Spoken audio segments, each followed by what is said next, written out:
नमस्कार। हम संस्कृत के सतरी प्रत्यय के बारे में पढ़ना चाहते हैं।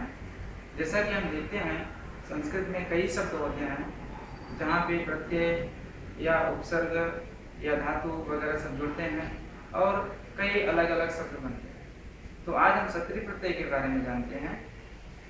सतरी प्रत्यय वाला और वाली अर्थ में लगता है और क्रिया की कंटिन्यूटी बताता है।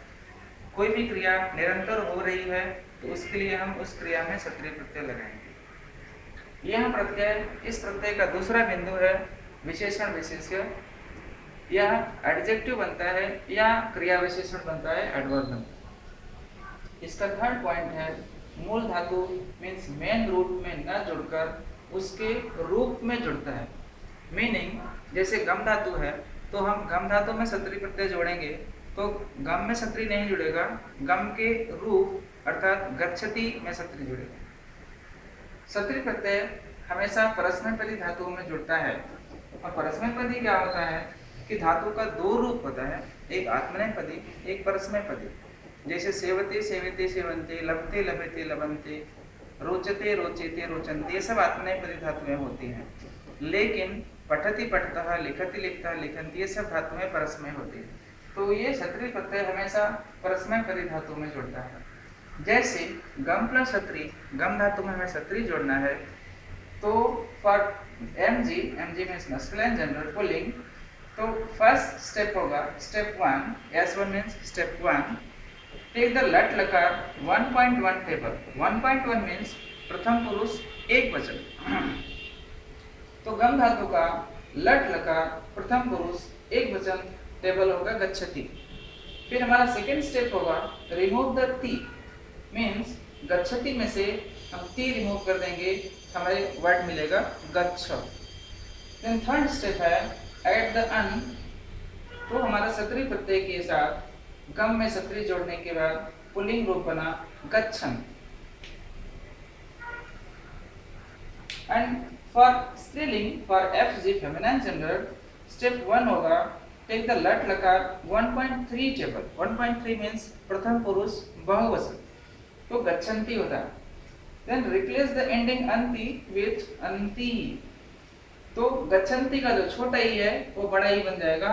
तो ये हमारा सत्री प्रत्यय का स्त्रीलिंग रूप होगा।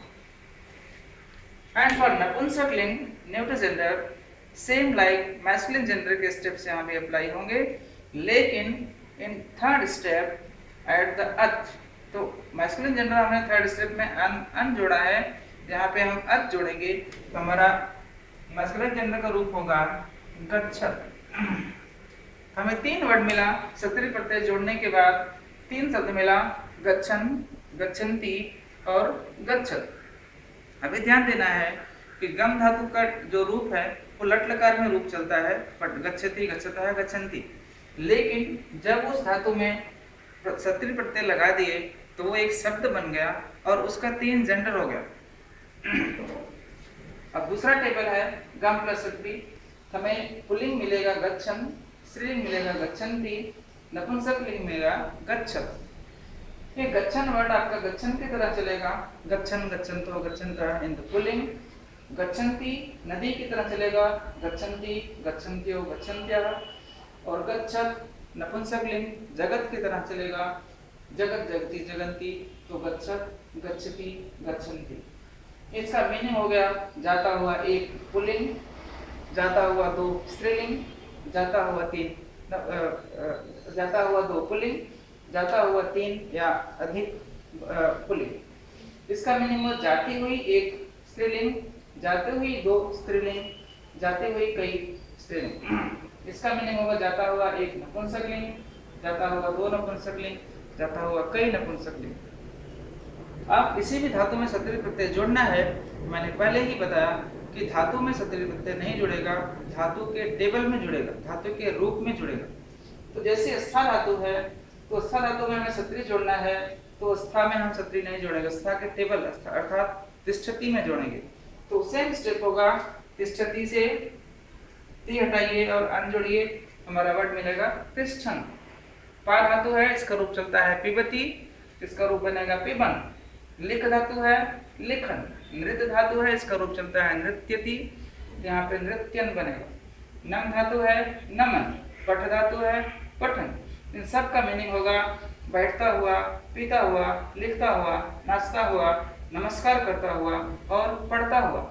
इसी तरह इनका स्त्रीलिंग भी बनेगा, लट लकार 1.3 का बड़ी ही कर देंगे और अर्थ जोड़ देंगे, तुम्हारा नपुंसक लिंग रूप बनेगा।